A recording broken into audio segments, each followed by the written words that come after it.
the diners here at Earl's 67 got their bill, they learned there's no tips required here. Instead, they found a 16% hospitality charge on the tab. I think it's fantastic. You don't have to worry about what you're trying to work out. Even on a corporate bill, you don't have to split the expense for a tip. So I'm all for this because I think some people go really cheap, but this will be a good model to get the waitresses and waiters paid well. You don't have to think about it, you just pay your bill, it's included, so I'm a big fan.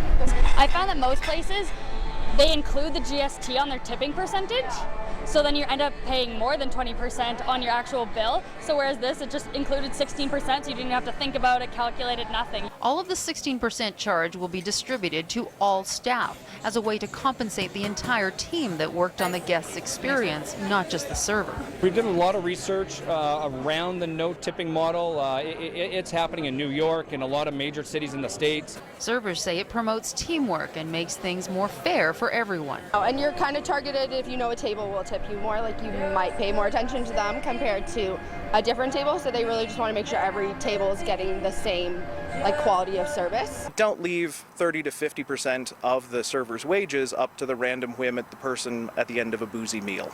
David Dick at the Haskayne School of Business says tipping is a bad custom that doesn't necessarily reward good service. People respond to good service exactly the same amount as they respond to whether or not it's sunny outside, whether or not their server touched them, whether or not their server left candy, and troublingly, whether or not their server is white or black, a man or a woman.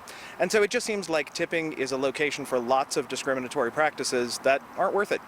But what happens to the incentive for good service? And what if you get lousy service? We want to accept that feedback, and at the same time, if your experience is not up to standard, ask for a manager and we'll make things right. Earl 67 plans to do a review of the test policy after they get feedback from both guests and staff.